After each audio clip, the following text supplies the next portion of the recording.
성부와 성자와 성령의 이름으로 아멘. 하늘을 우러러 사랑할 하느님 아버지 뜻 안에서 스승이신 예수님과 도움이신 성령님과 사랑할 성모님과 성요셉 아버지와 성미카엘 대천사와 하늘의 모든 거룩한 천사들과 성인들의 종구를 청하며 기도드립니다. 아버지, 예수님과 어머니 하나 되신 성심 안에서 감사드립니다.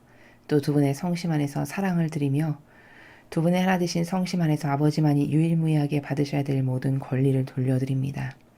그 밖에도 가장 고귀하고 아름답고 고결하며 그리고 아름다운 향기로 가득한 인간이 드릴 수 있는 가장 좋은 모든 것들을 예수님과 어머니의 성심을 통해 역겹지 않은 제물과 예물로서 아버지께 하나도 남김없이 다 봉헌드리고 바쳐드리기를 갈망하오니 아버지 너그러이 받아주시옵소서.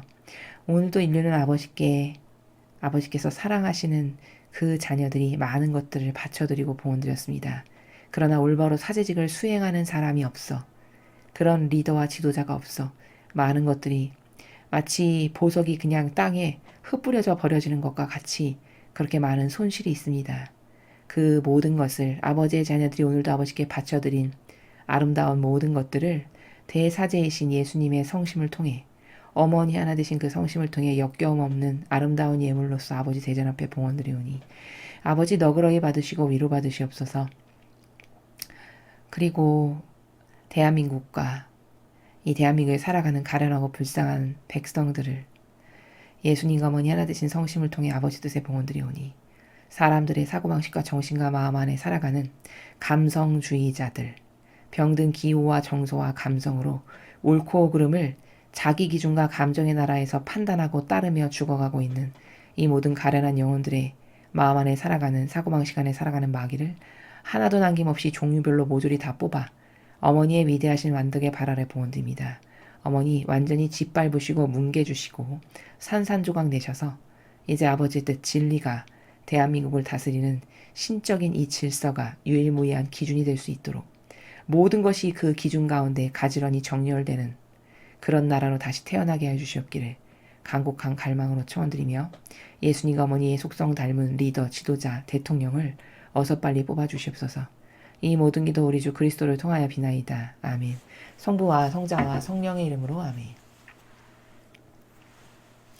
안녕하십니까. 하나님의 뜻 선교의 윤피아 수녀입니다. 오늘도 아버지께서는 인류에게 우리가 속고 있는 사실과 진실이 아닌 그 마귀적 사고방식에 대해서 낱낱이 밝혀서 말씀해주고 계십니다. 어떤 것들인지, 무엇에 속고 있는지, 어떻게 달라져야 되는지, 무엇을 깨달아야 하는지 아버지께서 주신 소중한 말씀을 함께 여러분과 함께 읽으면서 그 진리의 세계에서 발견해 보도록 하겠습니다. 2020년 10월 13일 대중을 위한 메시지. 저 모리는 또다시 하느님 아버지의 성심이라고 알게 된 큰 불꽃을 봅니다. 하느님 아버지께서 말씀하십니다. 나의 지상 왕국은 사람들의 마음속에 있으며 각 영혼의 결정들의 근거에 세워진다. 어떤 결정들은 영혼들을 나의 왕국에서 멀어지게 만들고 또 다른 결정들은 사람들의 마음속에 있는 덕에 덕을 더해 매 한순간 나의 왕국을 더 튼튼하게 만든다. 여기서 주목할 점은 모든 영혼들은 나의 계명을 실현하는 의로운 선택, 즉 결정을 내림으로써 튼튼한 지상 왕국을 건설하는 뛰어난 건축가가 되어야 한다는 것이다. 어떤 영혼들은 나의 안배가 그들에게 부여한 역할로 인해 다른 이들에게 좀 더 많은 영향력을 행사할 수 있다. 이런 영혼들은 다른 영혼들을 나에게서 더 멀리 데려가기 위해서가 아니라 나에게 더 가까이 데려오기 위해 자신의 영향력을 사용해야 한다. 그들은 이런 식으로 심판받게 될 것이다. 너희가 누군가를 사랑할 때 너희는 다른 모든 사람들도 너희가 사랑하는 대상을 사랑하기를 원한다. 또한 너희처럼 너희가 애정을 품고 있는 대상의 가장 좋은 면을 다른 이들도 볼 수 있길 바란다. 너희의 천상의 아버지나 아버지인 나 또한 마찬가지다. 나는 모든 사람들이 다른 이들에게서 좋은 점을 찾아보고 각 영혼이 자신의 결점을 극복하는 것을 도와주기 바란다. 또한 너희가 공개적으로 누구를 지지할지 지혜롭게 결정하여라. 이것이 너희와 나의 관계를 보여주기 때문이다. 너희가 나에게 더 가까이 다가오기에 노력한다면 나는 너희가 지혜로운 선택, 곧 나의 지상 왕국을 무너뜨리는 것이 아니라 성장시키는 선택을 하도록 도와줄 것이다. 주님의 말씀입니다. 하느님 감사합니다. 자, 아버지께서 오늘 주신 말씀 차근차근히 앞에부터 살펴보도록 하겠습니다. 나의 지상 왕국은 사람들의 마음속에 있으며 각 영혼의 결정들의 근거에 세워진다. 그러니까 지상 왕국, 그 천상의 나라가 여러분 과거에는 어디에 있었나요? 하느님이 살아계시고 예수님과 어머니께서 살아계시는 곳이 이 지상에 어디에 있었습니까? 교회죠, 교회. 즉 성당, 그 감실 안에 제대에 십자가상 위에 그 아버지의 영께서 다스리시고 지배하시고 차지하시고 예수님께서 살아계시고 그랬죠. 근데 놀랍게도 그러한 지상왕국이 지금 사람들의 마음속에 있다고 하셨어요. 이 말씀을 잘 알아듣고 깨닫고 이해해야 됩니다. 왜냐? 과거에는 지상왕국이 교회에 있었으나 지금은 열쇠가 되돌려져서 이제 교회 안에 더 이상 아버지께서 안 계시고 아버지를 신뢰하고 믿고 바라고 갈망하는 사람, 그런 사람들의 마음 안에 천상왕국, 지상왕국이 있다라고 말씀하시는 겁니다. 그럼 김정은의 마음에는 천상왕국이 있냐? 빨갱이 인간의 마음 안에도 천상왕국이 있냐? 아니죠. 누구나 다, 누구의 마음에나 다 천상의 왕국이 있냐? 지상왕국이 있냐? 하느님이 살아계시냐? 그렇진 않죠. 하느님의 뜻, 진리를 믿고 바라고 희망하고 갈망하고 거기서 살길 원하는 요런 아버지께 믿음을 두고 신뢰만을 두는 요런 영혼들, 올바르게 반영하는 영혼, 이런 영혼들의 마음 안에 이제 지상왕국이 있다고 하셨습니다. 지금은 그런 시대가 된 거예요. 열쇠가 되돌려진 것은 제 말이 아니라 다른 선견자들을 이 시대에도 하나님의 말씀을 전하는 선견자들이 있는데 그런 선견자들을 통해서 주시는 메시지들 중에 벌써 수년 전에 이 교회는 이제 내가 열쇠를 되돌렸다라고 선포하고 말씀하셨습니다. 더 이상은 하느님의 영께서 이 교회를 어떤 다스리시거나 지배하시거나 영향력을 끼치지를 못하실 만큼 완전히 변질됐다라는 말씀이죠. 그래서 이제는 교회에 내가 있다 이렇게 말씀 안 하시고 영혼의 마음 안에 있다 이렇게 말씀하시는 겁니다. 그것도 아무 영혼에나 다 있냐? 아니고 아버지께 속한 올바르게 반영하는 하느님을 진실한 나라의 마음에서 사랑하는 이런 자녀들의 마음 안에 있다는 거죠. 어떤 결정들은 영혼들을 나의 왕국에서 멀어지게 만들고 또 다른 결정들은 사람들의 마음속에 있는 덕에 덕을 더해서 매 현순간 나의 왕국을 더 튼튼하게 만든다.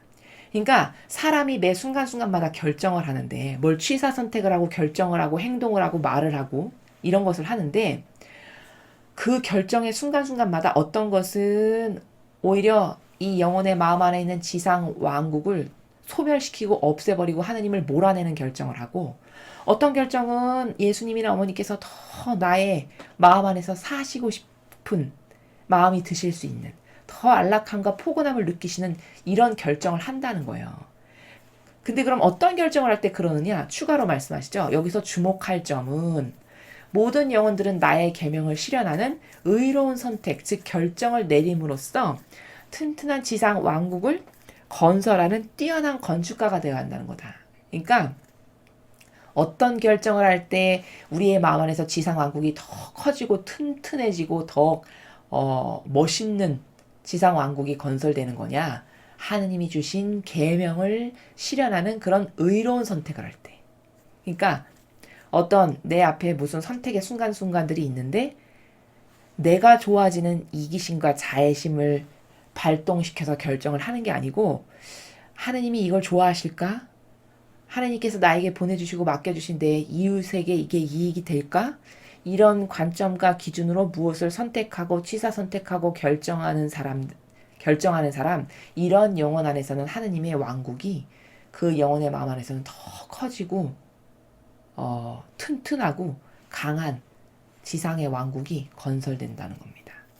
그러니까 늘 말씀을 드리지만 어제도 계명에 대해서 말씀드렸지만 과연 의인으로서 사느냐 결론적으로 말하면 자기 자신을 희생하고 고통을 사랑해서 하느님이 기뻐하시고 이웃이 좋아질 만한 이런 의인의 희생의 삶을 계속 사는 사람은 마음 안에서 하느님의 영이 점점 더 커지시고 예수님과 어머니께서 더 나의 많은 부분을 차지하고 다스리시는 이런 마음의 영혼이 될 거고, 그럴 때마다 번번이 내 사욕과 욕망이나 이기심과 자애심이 앞서가는 선택을 하게 되면 있던 왕국마저도 소멸되겠죠. 자꾸 잠식당할 테니까 마귀에게. 그런 말씀을 하시는 겁니다. 어떤 영혼들은 나의 안배가 그들에게 부여한 역할로 인해 다른 이들에게 좀 더 많은 영향력을 행사할 수 있다. 그러니까 예를 들어 높은 직함과 권한과 직위를 줬어요. 유명 인사예요. 어떤 막강한 많은 영향력을 끼칠 수 있는 자리에 앉아있는 사람이요. 그런 사람들은 아버지께서 특별하게 부여하신 그 역할 때문에 많은 영향력을 행사할 수 있죠. 그러니까 공인, 종교 지도자, 대통령, 리더 뭐 이런 사람들이죠. 많은 영향력을 행사할 수 있는 것을 아버지께서 부여하셨다는 거예요.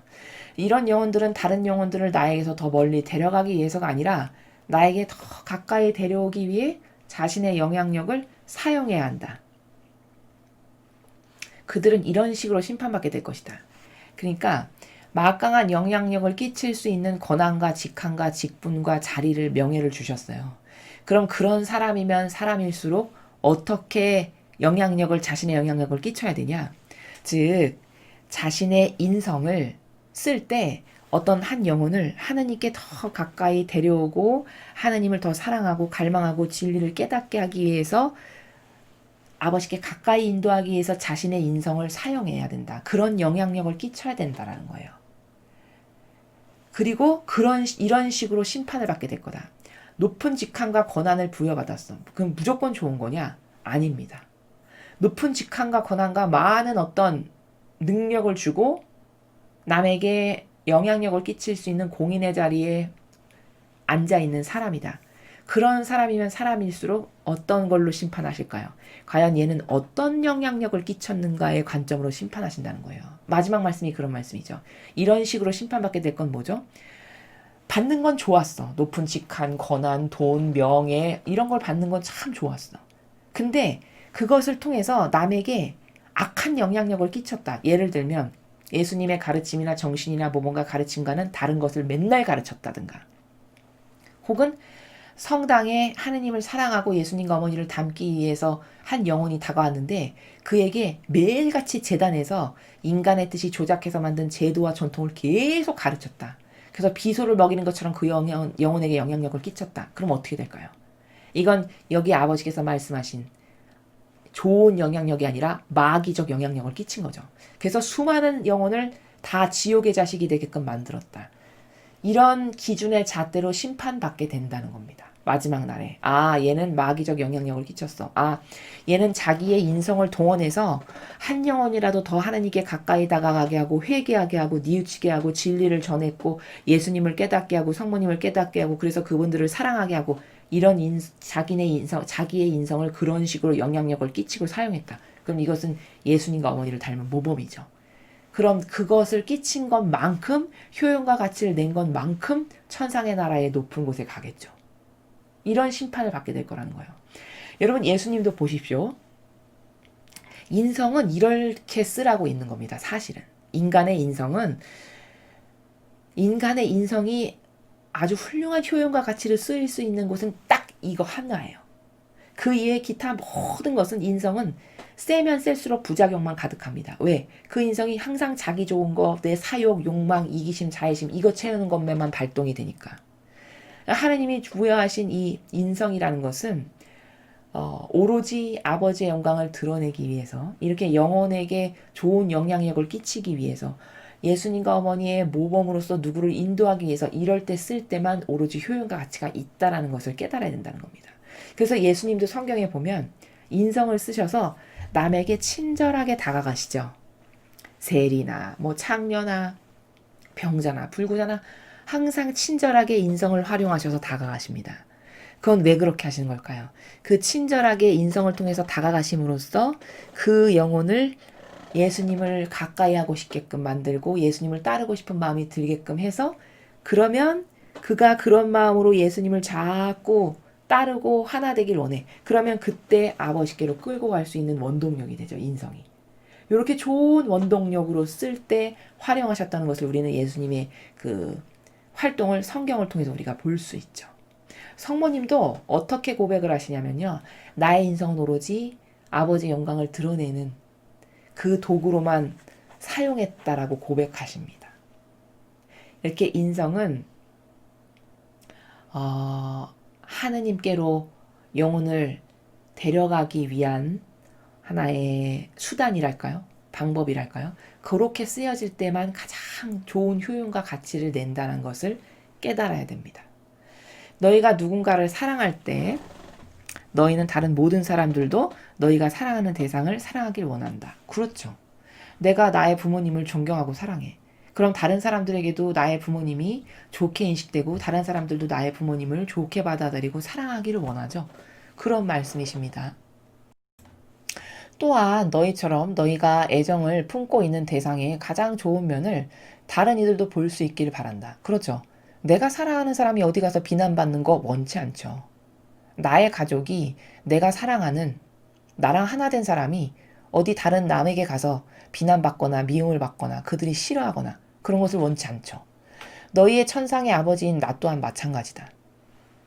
나는 모든 사람들이 다른 이들에게서 좋은 점을 찾아보고 각 영혼이 자신의 결점을 극복하는 것을 도와주기 바란다. 그러니까 아버지 입장에서 보시면은 우리가 아버지의 자녀잖아요. 그러니까 우리가 아버지의 자녀이기 때문에 어디 가서 남에게 미움을 받거나 천대시 받거나 남이 싫어하거나 이런 취급을 받는 걸 원치 않으신다는 말씀이시죠. 진정한 아버지시기 때문에. 그리고 또 덧붙여서 말씀하시기를 그러니까 어떻게 해서든지 저 사람의 장점은 뭘까? 저 사람이 예수님과 성모님을 닮은 장점은 뭐지? 저 사람이 예수님과 어머니를 닮은 어떤 독특한 본연의 고유한 속성은 뭘까? 이런 것을 자꾸 찾아보고 그리고 그것에 반하는 뭔가가 있어. 이 진리에 반하는 뭔가가 발견된다. 어떤 한 영혼에게서. 예수님이나 어머니가 지니지 않은 인간적이고 자아적이고 감성주의자고 잘못된 사고방식으로 뭔가를 갖고 있는 게 보여. 그러면 그가 그 결점을 깨닫고 극복하고 달라질 수 있도록 긍정적인 영향력을 끼치고 조언도 해주고 깨달을 수 있도록 도와도 주고 이런 영향력을 끼치라는 거죠. 그렇게 해서 도와줘서 한 영혼을 깨닫게 하고 새로워지게 하고 하나님을 갈망하게 하고 이렇게 변화시키는 데 있어서 너희가 도와줘라 라고 말씀하시는 겁니다. 또한 너희가 공개적으로 누구를 지지할지 지혜롭게 결정하여라. 이것이 너희와 나의 관계를 보여주기 때문이다. 지금 이거는 미국의 대선을 놓고 하시는 말씀입니다. 이 마지막 단락은. 공개적으로 누구를 지지할지 지혜롭게 결정하래요. 자, 예를 들어 제가 낙태나 찬성하고 동성애자나 좋아하고 뭐 차별금지법이나 찬동하고 이런 후보를 제가 좋아하고 지지합니다. 그러면 저 사람 신자래.